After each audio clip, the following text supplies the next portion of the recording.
आजकल कभी कभी मेरे हृदय में ये प्रश्न उठता है कि कब तक मैं यूं ही दूसरों की लिखी कविताओं को कहता रहूंगा। कब तक मैं अपनी आवाज को यूं ही दूसरों के लिखे लेखों को पढ़ने के लिए उकसाता रहूंगा। क्यों मैं अपने हाथों को खुद कुछ लिखने के लिए प्रेरित नहीं करता? क्यों मैं अपने मस्तिष्क को कुछ नया सोचने के लिए नहीं कहता?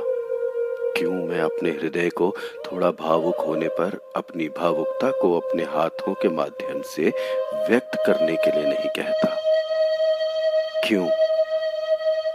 शायद हर एक आम इंसान की तरह मैं भी डरता हूं कुछ कहने से, कुछ लिखने से, कुछ सोचने और कुछ समझने से। मैं भी बस अपनी आंखें मूंदे दुनिया का सहारा लिए भेड़ चाल में चलते रहना चाहता हूं। मैं चाहता हूं कि ना कोई मुझे देखे, ना मैं किसी को देखूं। बस एक आम आदमी बनकर एक आम जिंदगी गुजार दूं।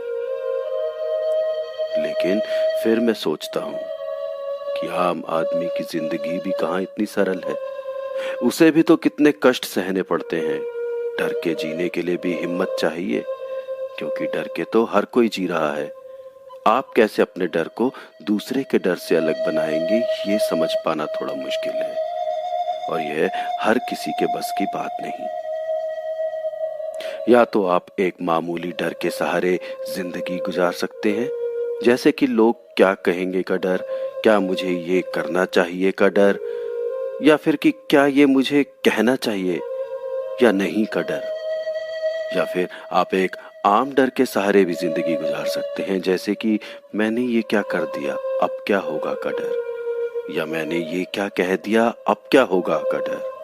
लेकिन अगर आप मामूली से ऊपर उठकर कुछ खास सी जिंदगी गुजारने का मन बना रहे हैं, तो सचेत हो जाइए, सजग हो जाइए। जान लीजिए कि खास आदमी के डर भी आम नहीं होते, कुछ खास होते हैं। वो दुनिया क्या कहेगी या मैंने ये क्या कह दिया वगैरह के छोटे डरों से विचलित नहीं होते। वो भयभीत होते हैं तो इससे कि जो मैंने अपने जीवन के अमूल्य समय को यूं ही व्यर्थ की बातों में गंवा दिया, क्या वो समय मुझे फिर से मिल पाएगा।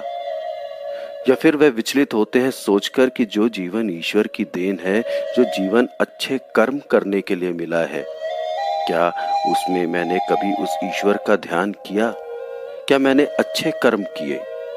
उन्हें डर लगता है तो इस बात का कि जीवन का शेष समय भी इन्हीं बातों को सोचते या इनसे भयभीत होते डरते न व्यतीत हो जाए। ये सब सोचकर मुझे लगता है कि मुझे भी अब लिखना चाहिए।